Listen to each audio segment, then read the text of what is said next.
দেওবাৰে প্ৰজাপিতা ব্ৰহ্মকুমাৰী ঈশ্বৰীয় বিশ্ববিদ্যালয় যোৰহাট পুলিবৰ শাখাৰ ৯ম সংখ্যক প্ৰতিষ্ঠা দিৱস এক গাম্ভীৰ্যপূৰ্ণ আধ্যাত্মিক পৰিৱেশত পুলিবৰ বামুণগাঁৱত অৱস্থিত বিশ্ববিদ্যালয়ৰ বাকৰিত অনুষ্ঠিত হৈ যায়।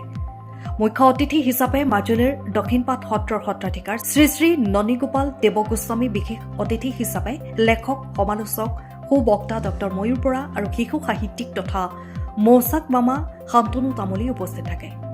পশ্চিম যোৰহাট প্ৰেছ ক্লাবৰ সভাপতি ৰমেন শইকীয়া, ভাৰতীয় ইতিহাস সংকলন সমিতি অসম যোৰহাটৰ সভাপতি অসীম কুমাৰ বৰা, নেইষ্টৰ মুখ্য বিজ্ঞানী ডক্টৰ সঞ্জয় দেউৰীকে মুখ্য কৰি যোৰহাটৰ কেইবাজনো গণ্যমান্য ব্যক্তি নিমন্ত্ৰিত অতিথি হিচাপে উপস্থিত থাকে।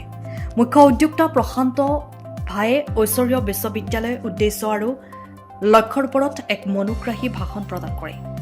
গুৰুজনাৰ ৰচিত এক বৰগীতেৰে সভাখন আৰম্ভণি হোৱাৰ পাছতেই ডক্টৰ ময়ূৰ বৰাই এক চিৰপৰিচিত সুন্দৰ ভাষণেৰে উপস্থিত সকলোকে আপ্লুত কৰি তোলে। শ্ৰী শ্ৰী ননীগোপাল দেৱগোস্বামীয়েও আত্মা পৰমাত্মাৰ ওপৰত এক আধ্যাত্মিক বক্তৃতা প্ৰদান কৰি সমগ্ৰ পৰিৱেশটি জীপাল কৰি তোলে।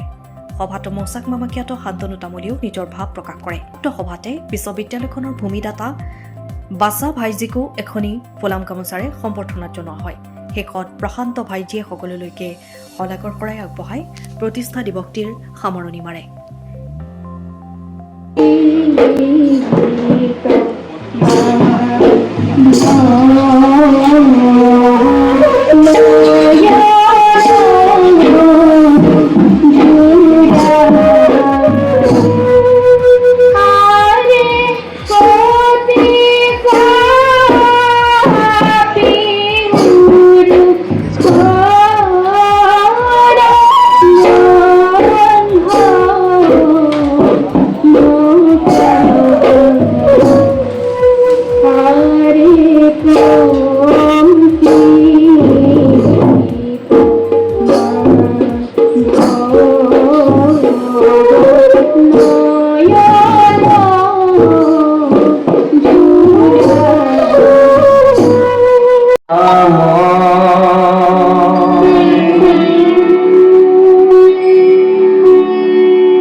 Good.